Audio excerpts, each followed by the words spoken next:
You ready? This man was, he was on a Seinfeld episode, he was on a Friends episode, and he was on a Curb Your Enthusiasm episode.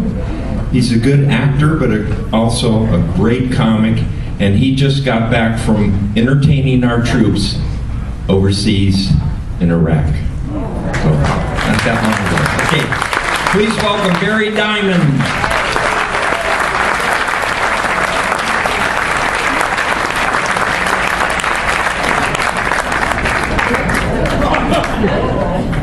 Hello, American people. I just fly here from Iraq. I am the most famous of all Iraqi comedians. I am Hassan Ben Working. I escaped from Iraq with only myself and my best jokes. I have jokes for you nice American people. I hope that you like my jokes, because if you like my jokes, no one get hurt. I was Saddam Hussein's favorite comedian.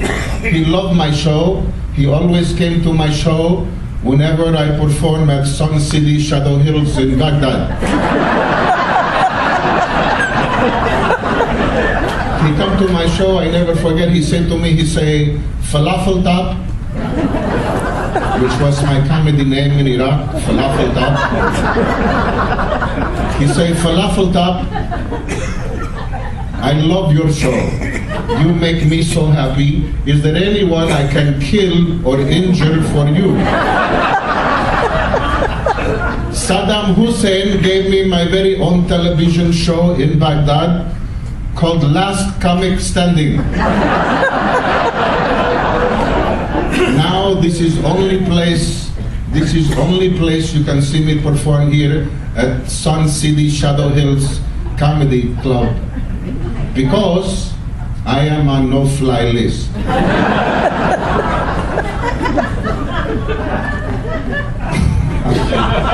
Okay, let me tell you about one of my wives. And I want you to know I love one of my wives very much, because she gave me my son, never been working.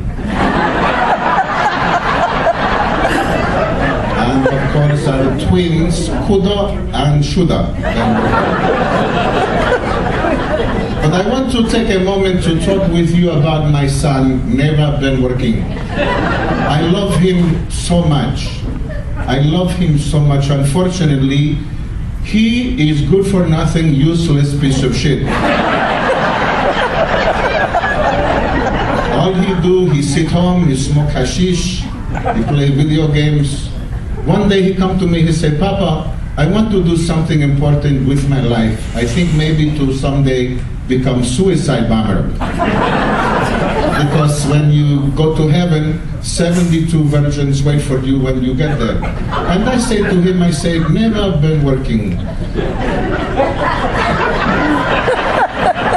Shit for brains. I said, think about this. I said, why do you think they are virgins? Because no one wants to fuck them. Stupid shitbags.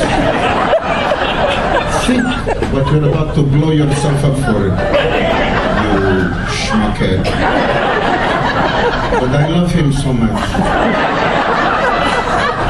He is my son.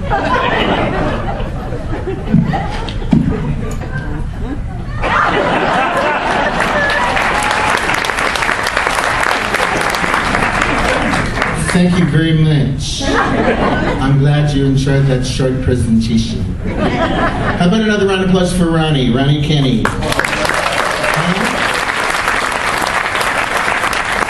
Who, strangely enough, is my son.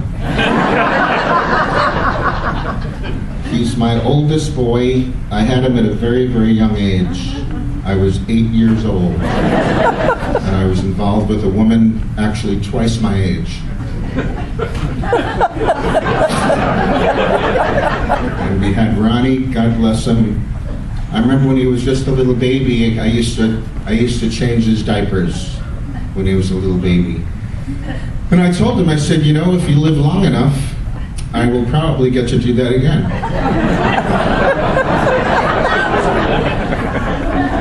Ha.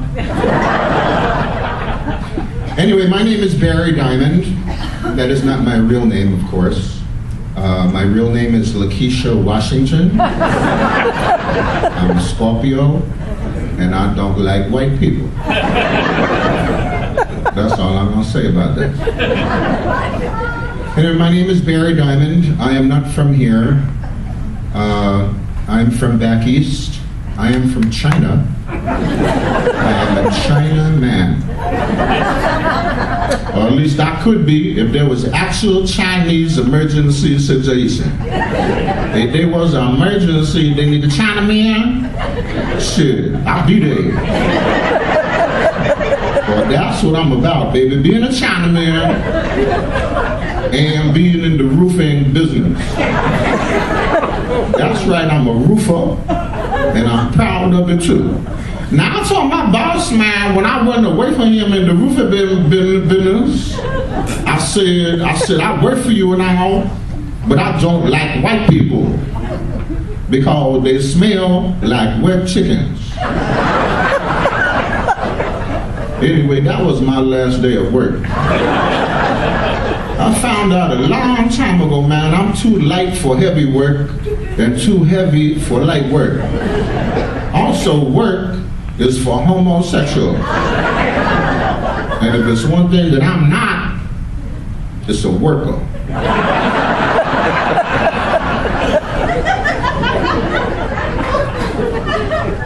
Okay, well, let me tell you about my show tonight.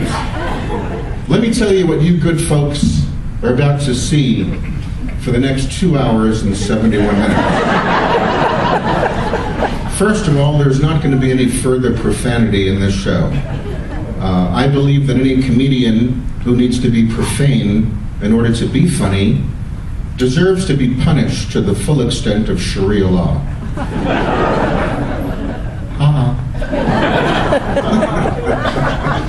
Shit, that made me laugh. And I'm on medication. I shouldn't even be here. I should be in a veterans hospital in North Korea with my husband, Chow. But instead I'll be here against my will as a political prisoner, incarcerated for a crime I did not commit, nor was I in the vicinity of the time of the perpetration. Shit, I don't even know what the fuck I just said. I don't care.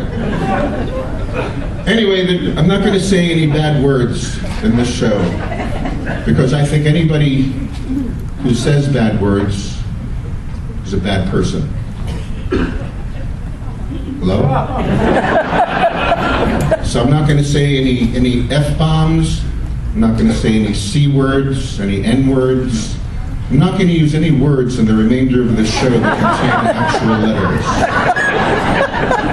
For the remainder of this show, I'm going to do a pantomime that made me famous throughout the circuses of Eastern Europe.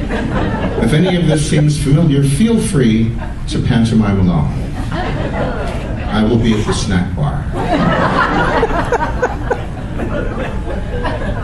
Anyway, the important thing is that right now, I am officially ready to begin my show.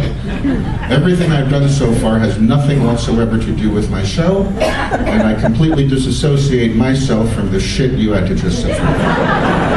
You deserve better than that. You're not going to necessarily get it from me. But you do deserve better. Now, that being said, when my show does begin, and it will momentarily, my show is unbelievable.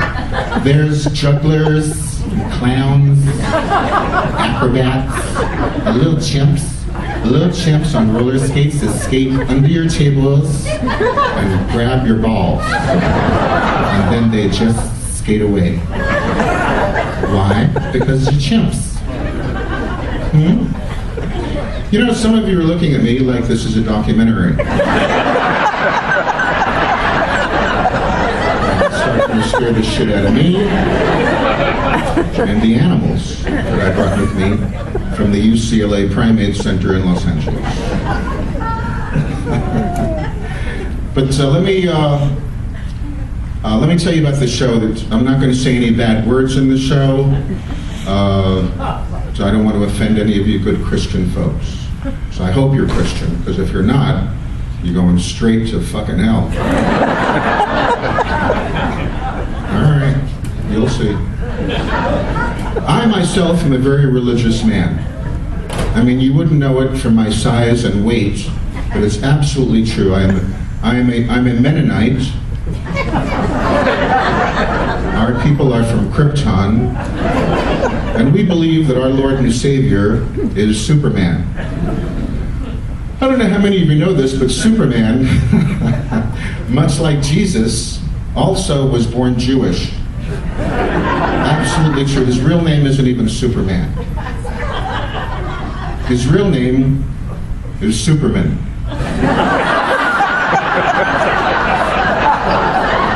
Irving Superman. And he came to Earth from Krypton to escape obvious anti-Semitism. I'm actually from New York. The people from New York here? Yeah. Do you live in New York and come down here as snowbirds and you check all of the good weather and then you stay as long as you can because the weather is so bad back east? It's terrible. There's a twister. Ooh.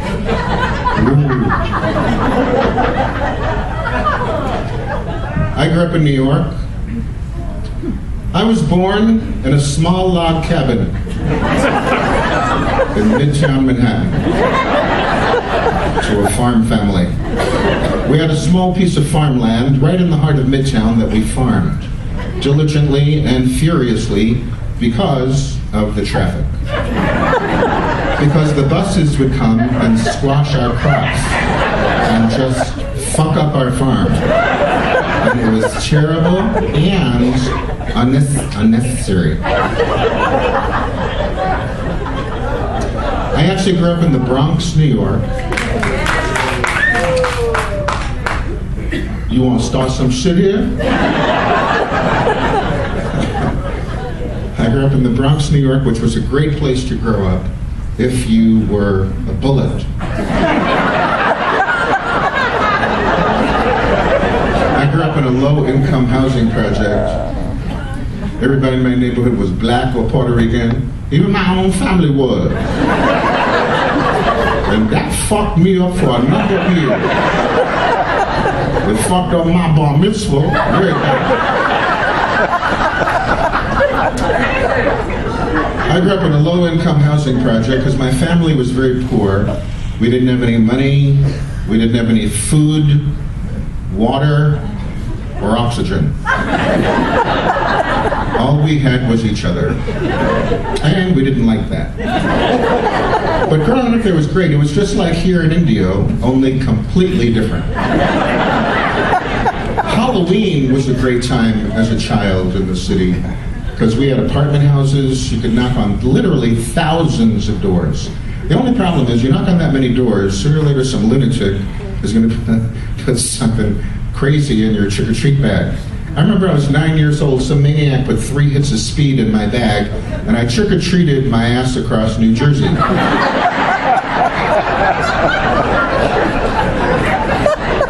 I still have candy from that night. I was in New Jersey a few months ago in Atlantic City, New Jersey. If you ever have the opportunity to go there, don't. It is a diabolical gambling shithole. And I mean that in the nicest possible way.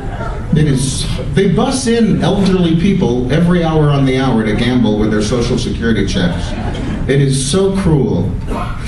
They chop them off at one end of a casino, then 3 hours later they pick them up at the other end, where they come out like little stunned sheep. Like they, honest to God, do not know what the fuck just happened to them.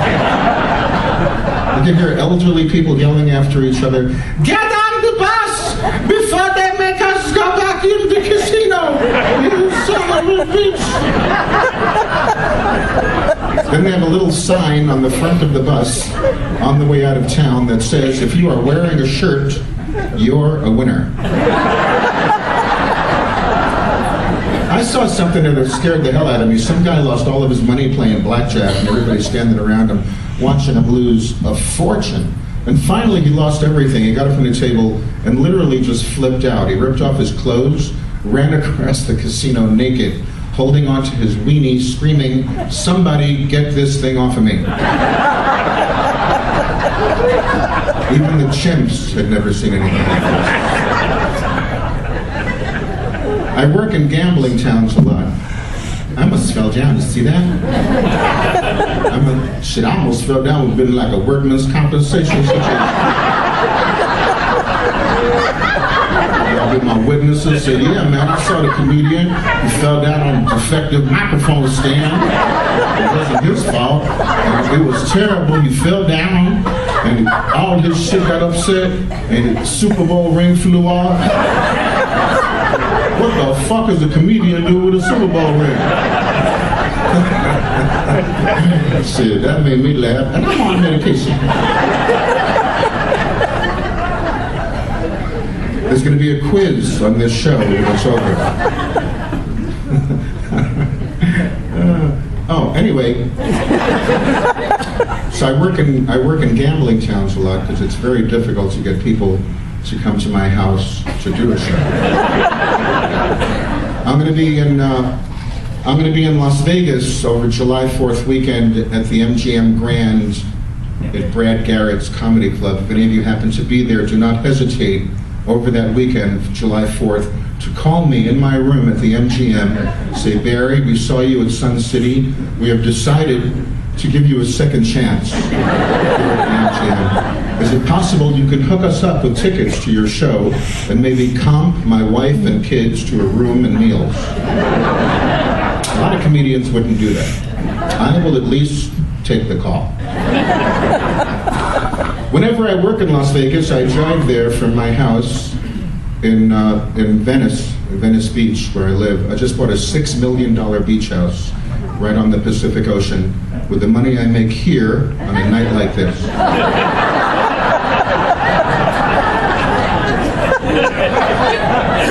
I got an amazing deal on my $6 million beach house. I put down $400.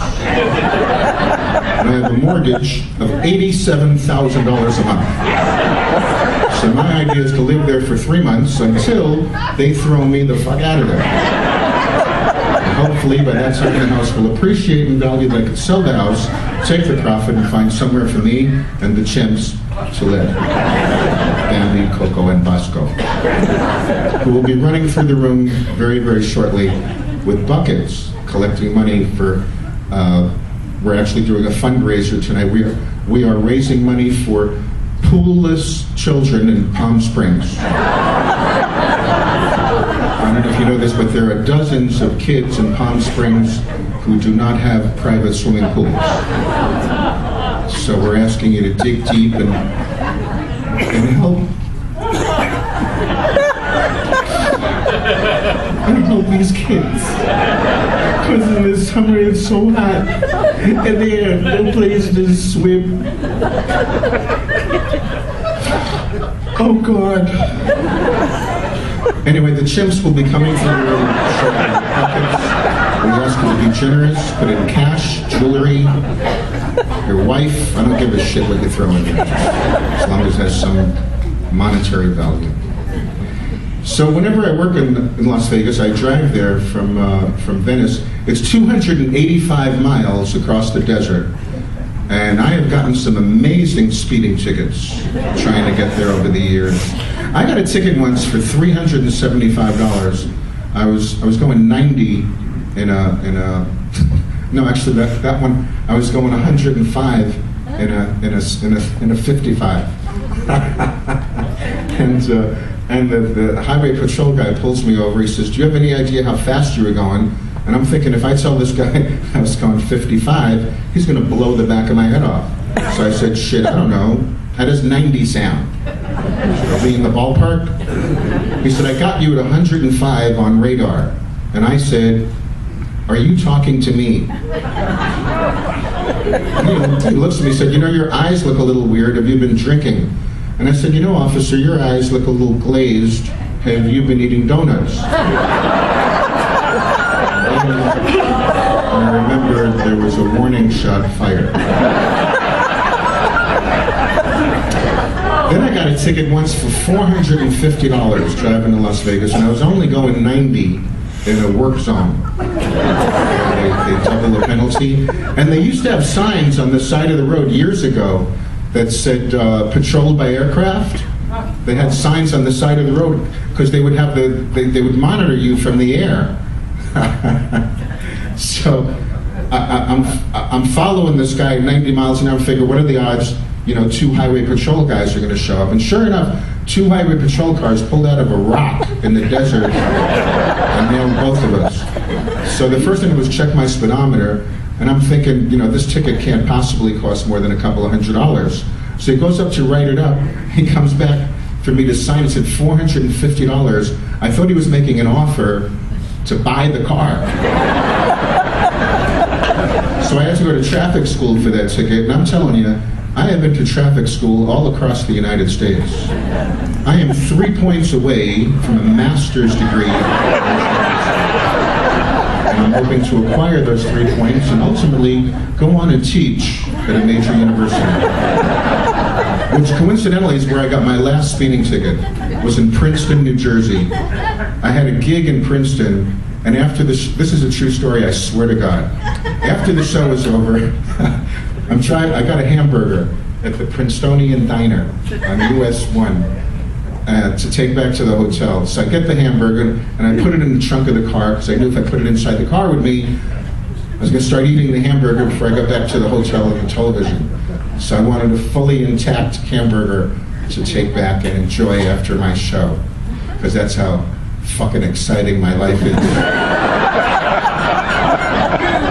So I got a hamburger and I threw it in the trunk of the car. I'm driving back to the hotel. I get pulled over at 80 miles an hour, and the New Jersey State Trooper comes over. He knocks on the window. I roll it down. He says, "You mind telling me why you were going so fast?" And I said, "I've got a hamburger in the trunk." Which in New Jersey could be a euphemism for anything.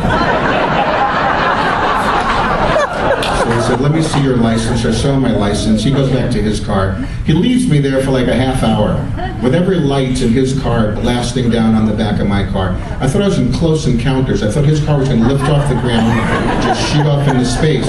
So I said, I don't know what this guy's doing for a half hour, but I do know that my hamburger is freezing to death in the trunk. So I'm thinking this is probably a sign for me to just go get my hamburger already. Anyway, don't ever do that. I just casually, thoughtlessly got out of the car and went to the trunk to get my hamburger, and this New Jersey State Trooper went postal. He didn't get out of the car, he did a body roll. Like Cirque du Soleil. He body rolled.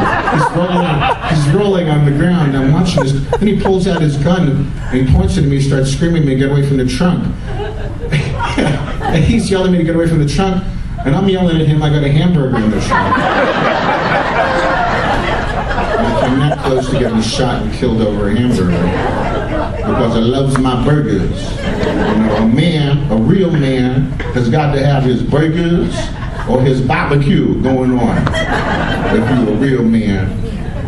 If you're a vegetarian, you're a homosexual. That's what I feel about that. If anybody asks me that question, which they don't. I have put on a lot of weight. I just got back from a cruise on Royal Caribbean. I left on this cruise ship on March 17th, a little over a month ago. I weighed 114 pounds.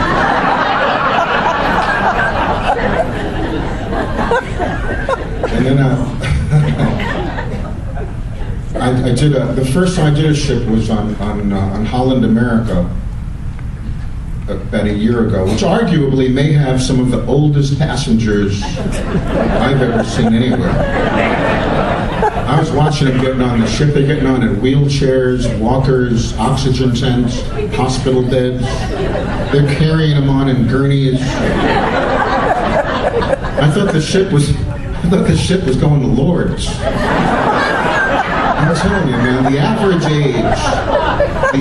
age of the passengers on that ship was deceased.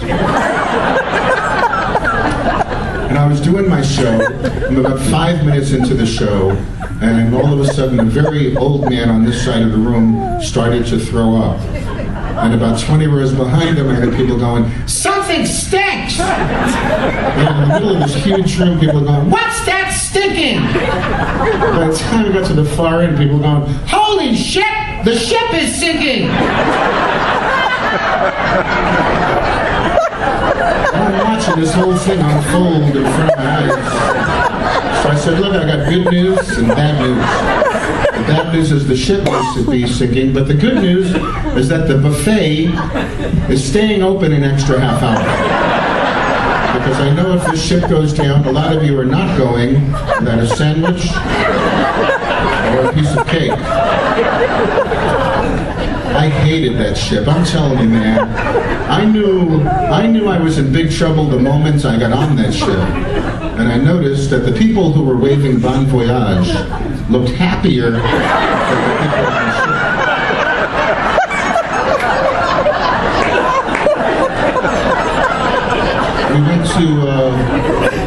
We went to the Panama Canal.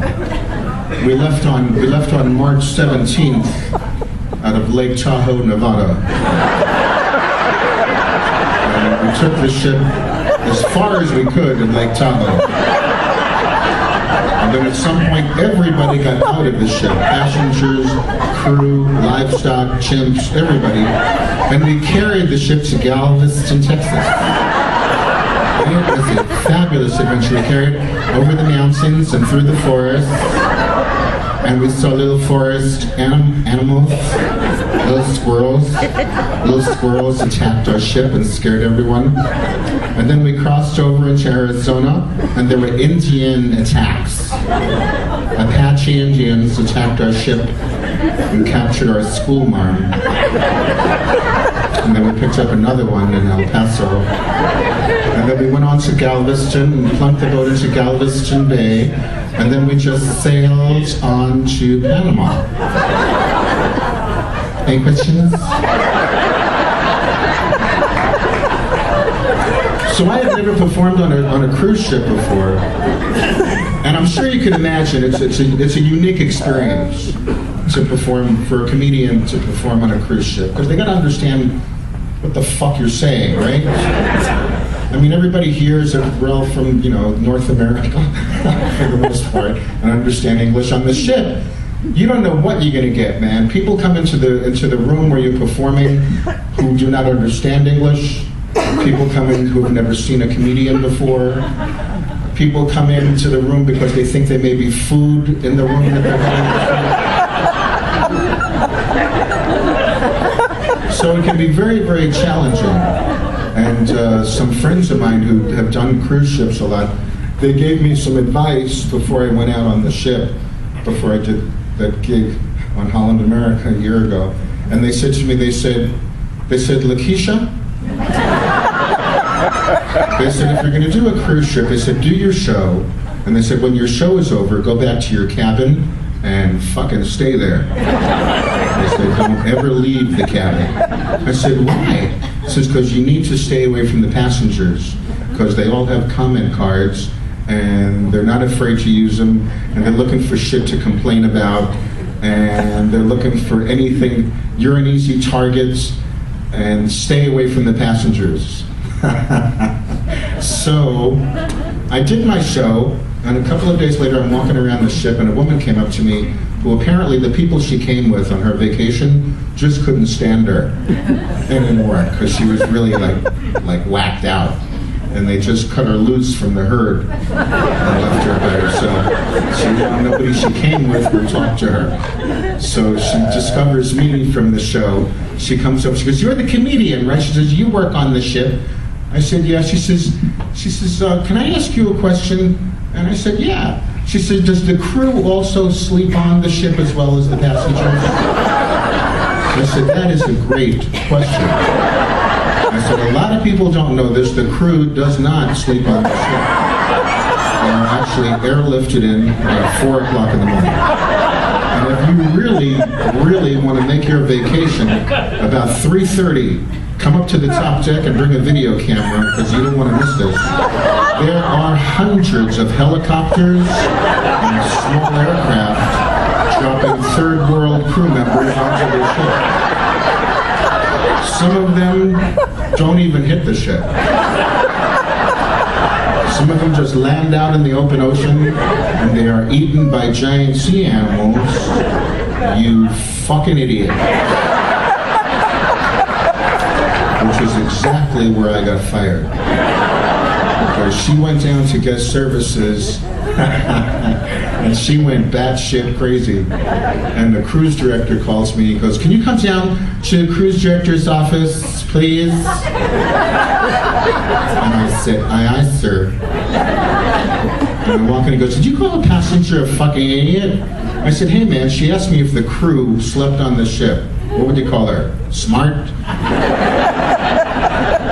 She says, "You can't talk to the passengers like that." She went crazy at guest services and they're taking you off at the next port in Belize. They're taking you off the ship. And then he said, "Do you have any cocaine?" And they did. They took me off in Belize. They flew me back to San Diego. I don't even live in San Diego. So I put on all this weight on the ship, and now I'm trying to lose weight. And man, I have tried everything short of actual diet and exercise. I read books about losing weight. I watch television. I rest. Talk to people who have lost weight. I was talking to a guy who told me he lost 200 pounds. He said he runs 8 miles every day and couldn't be happier. I told him I come home at night and I take out a nice piece of Dutch apple pie. And I heat that shit up.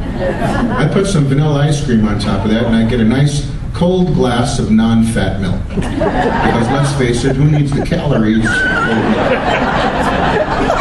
And I sit down in front of that TV and I eat that pie, and let me tell you, man, I am happy.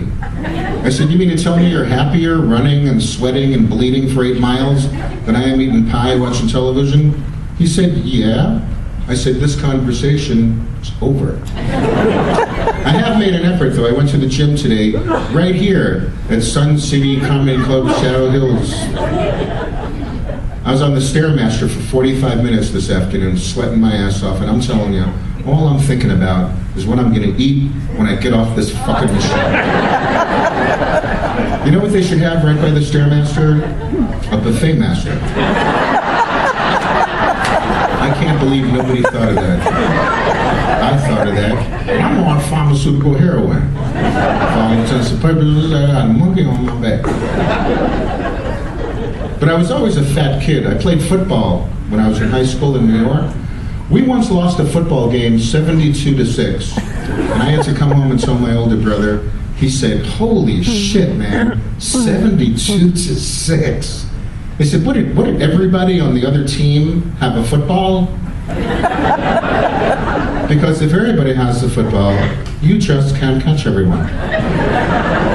Serious, try it." Then I went to college, and I was in a fraternity exclusively for fat kids called I Ate a Pie.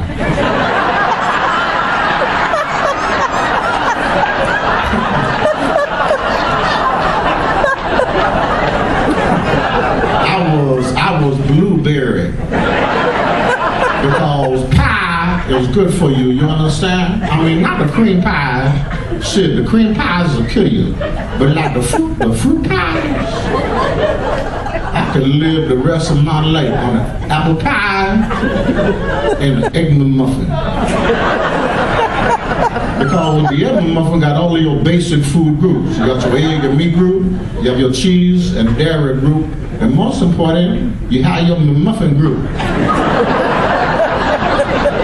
You feel me? No, I mean, would anybody like to come up and feel me? So anyway, now, I am trying to get my weight back to what it was before it got out of control. 9 pounds, 7 ounces. Don't tell me, man, when I weighed 9 pounds, 7 ounces, you gotta believe me, I looked amazing. People could not take their eyes off me. They would pick me up, they'd throw me in the air, they'd put me on their shoulders, they'd run around the room with me. You know how long it's been since that shit's happened? About 2 weeks ago. There was a gay parade in West Hollywood, and one of the paraders was a circus clown, and he put me into a barrel, and they called me terrible names, and it was terrible. Someone called police. Hello? But fortunately, with the cruise ships that I've done, I have a great pedigree because I come from a long line of great cruise ship comedians. My great-grandpa was the comedian on the Titanic. And I don't know how many of you know this, but when the Titanic was sinking into the sea, the orchestra came out on deck and played while the ship was sinking into the sea. What you did not know is that my great-grandpa came out and did his stand-up comedy show to a stunned, horrified audience. And I'll tell you, he was giving him everything he had. You know, he was a trooper. He was out, where you from? What do you do? Anybody here from out of town? And just getting nothing, you know, just getting nothing back. And finally, he just got pissed off. He says, "What is it with you people? You look like you just hit a fucking iceberg." And he would have gotten into a lot of trouble had he not perished, because he was not allowed to use the word iceberg in the show.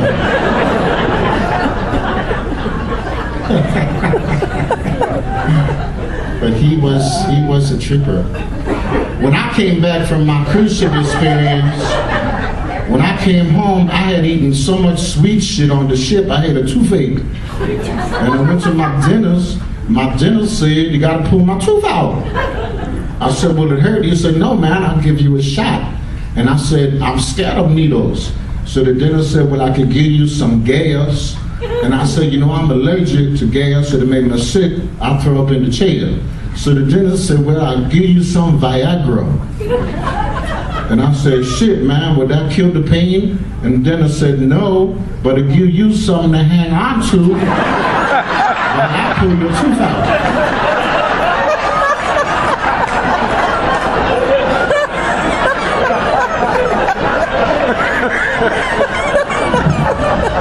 Shit, I almost fell down again. Another wordless conversation situation. Once again. So, the reason why I'm here tonight, believe it or not, is we are doing a fundraiser. And the chimps will be coming around with buckets, but it's not for pools. It's not for kids without swimming pools. Ladies and gentlemen, I have come here tonight to announce my candidacy for the presidency of the United States of America. And I know this is a little unexpected, but first of all, I just want to say that I am someone who actually has presidential experience. From 2013 to 2015, I was the president of the Indian Springs Homeowners Association in Boca Raton, Florida.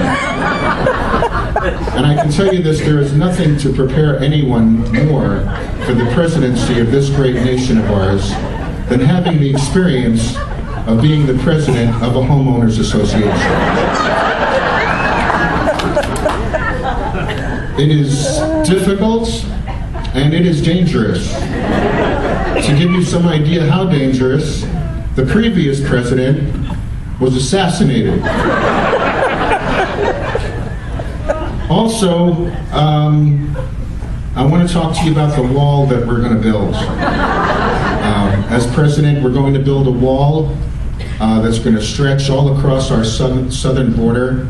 And you know who's going to pay for it? The International Handball Association.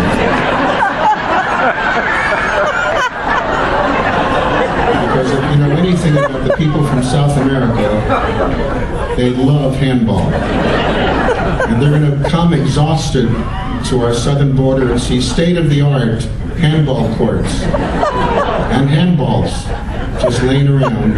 They'll be compelled to play handball until they're virtually exhausted and just turn around and go home and get something to eat.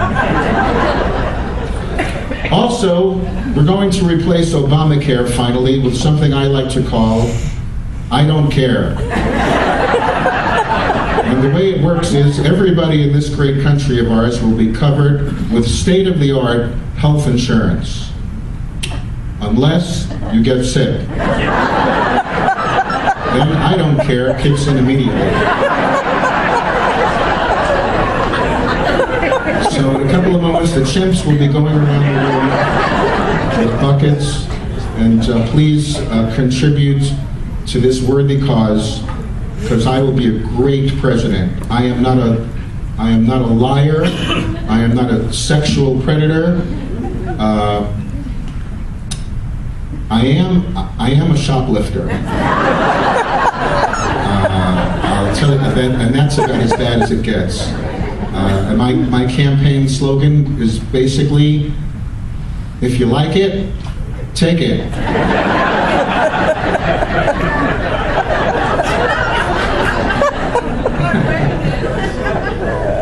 I love coming out here to Indio. I was here for the tennis tournament last month. That was the first time I ever went. I play tennis. I play a lot of tennis, actually. I play 3 or 4 times a week. I play tennis. I've never been to this event. It was just fabulous. It was just so wonderful. And I stayed with Denny's sister, Julie. And Julie and I are planning to get married.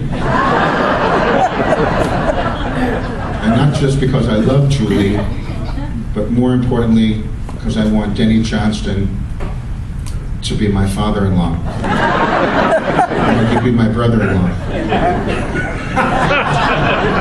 Whatever. We're going to have a fabulous reception at the Ritz Carlton Hotel. The rooms are prohibitively expensive there, though. I don't know if you've been to I did a wedding at the Ritz Carlton in Laguna Niguel, and it was shocking how expensive that hotel was. The rooms are $1,100 a night. It's $1,100 a night. I swear to God, it's like a Holiday Inn room. It's $1,100 a night, and then if you want to use the